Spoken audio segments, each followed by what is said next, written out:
que a geração Z é mesmo preguiçosa e vagabunda, não tá nem aí pra nada, não gosta de trabalhar? Hoje eu quero te provar o contrário do que dizem por aí.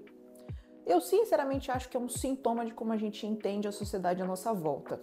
Quando a gente era criança, a gente via nossos pais, mães, tios e tias trabalhando de sol a sol em uma rotina completamente exaustiva, sem nenhum tempo de questionar o que está acontecendo ao nosso redor.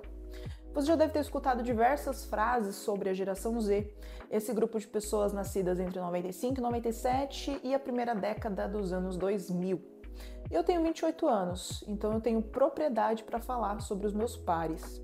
A gente nasceu em um mundo já quase que conectado, né, 100% conectado, ainda que tivéssemos que ligar o computador dando aquele chutinho no CPU embaixo da mesa, né? Eu mesma comecei a usar o computador muito cedo e a minha irmã, que tem um pouco mais de 20 anos ali, também começou a usar o computador ainda mais cedo do que eu. Eu entrei no mercado de trabalho em 2015, há um pouco mais de 10 anos, no momento que você está vendo esse vídeo. Agora, se você olhar ao seu redor, você vai notar que existe um estereótipo muito negativo em cima da minha geração. Se você tem a mesma idade que eu, tem uma probabilidade muito grande dos seus pais terem a mesma idade que os meus pais. Ou seja, seus pais podem ser geração X ou até mesmo millennial, né? Ou seus pais podem ser até mesmo mais velhos que os meus. E essas pessoas encaram o trabalho de uma forma completamente diferente da nossa geração. Mas antes de falar disso, eu queria já pedir para você deixar o seu like e se inscrever nesse canal para que essa mensagem chegue mais longe e esse canal cresça.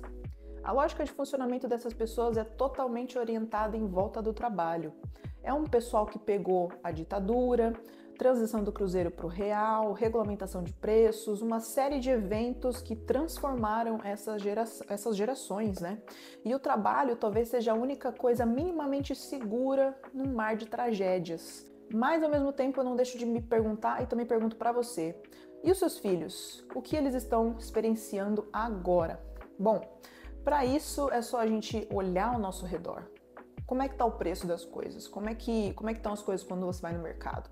Eu tenho certeza que você deve ficar muito irritado, assim como eu, quando você passa no caixa. Tá fácil comprar um imóvel hoje em dia? Eu diria que não. Então, eu também não acho que o momento atual seja favorável e tô longe de achar que em algum momento da história desse Brasil foi favorável. O que eu enxergo aqui é que a geração Z tem a capacidade de dar um recado para gerações anteriores e dizer: e aí, galera, funcionou o jeito que vocês fizeram as coisas? Deu bom?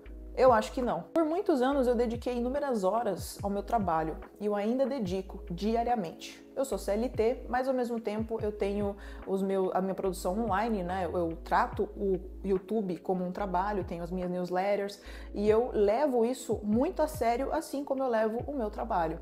Eu me sento todos os dias para escrever, estudar e investir no meu futuro. Todos os dias, até finais de semana e feriados. E por que eu faço isso? Porque eu sei que esse país é falido, sempre foi falido e não vai me dar nenhuma chance de um futuro confortável lá na frente. Eu invisto muitas horas do meu dia trabalhando na minha própria sorte, porque ninguém vai fazer isso por mim. Mas hoje, diferentemente de anos atrás, eu faço isso de uma forma um pouco mais leve. Eu coloco o pé no freio quando eu tô sentindo que tô passando de um limite. Porque eu sei que lá atrás, eu mesma já coloquei o pé no acelerador de uma forma que me deixou completamente doente. Eu adoeci, eu não tinha mais prazer em levar uma rotina normal.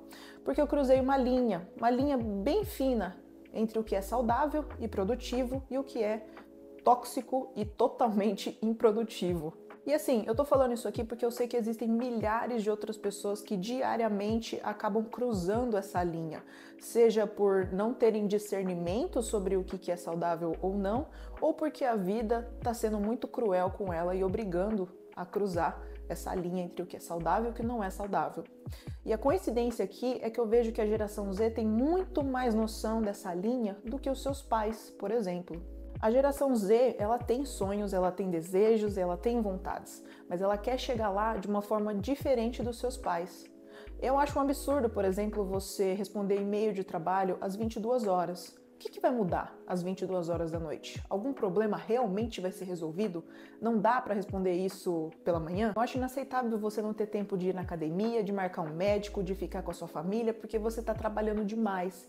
E se está trabalhando demais, por quê? Para adoecer e ir de arrasta para cima? Dentro do caixão você não vai aproveitar nada, eu tenho certeza disso. De que adianta você não ter tempo para gastar esse dinheiro que está fazendo?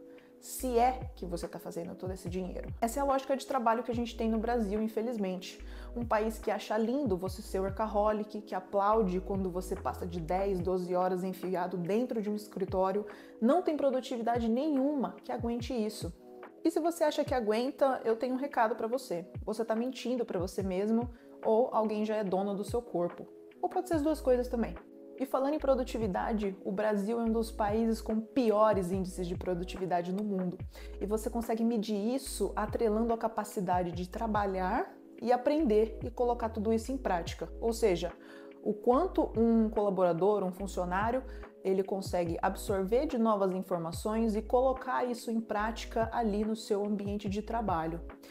Agora imagina comigo aqui, na verdade não imagina, né? Você sabe que é verdade, uma população que mal sabe interpretar um gráfico simples e ler um texto. Como você acha que aprende? Nosso país também fica atrás de outras nações com uma carga horária menor que a nossa. Esse ranking de 2024 indica que países como Canadá, Alemanha, França e Reino Unido trabalham menos que o Brasil em termos de horas, mas em compensação entregam mais valor do que o nosso país. E isso, é claro, engloba novamente questões como escolaridade da população, tecnologia, acesso à informação e dificuldade das empresas de renovar ali as suas estruturas. Bom, eu poderia ficar o dia inteiro aqui prolongando esse vídeo e falando sobre o mundo do trabalho. O trabalho, ele é de fato uma parte importante da nossa vida e necessária para garantir ali algum nível de conforto, como segurança, abrigo, comida, roupa, sapato. Mas a vida não pode ser apenas trabalho. Ela não deve ser apenas trabalho. Tem muita coisa boa lá fora, muita gente legal para você conhecer, pessoas novas, experiências diferentes que merecem ser vividas e que requerem a nossa energia. O que vocês acham desse tema? Acreditam que a geração Z de fato é preguiçosa ou apenas é uma implicância? Eu acredito que cada geração tem os seus preguiçosos e trabalhadores e com a geração Z não seria diferente. Vamos falar sobre isso? Deixa aqui nos comentários. Até o próximo vídeo. Tchau, tchau.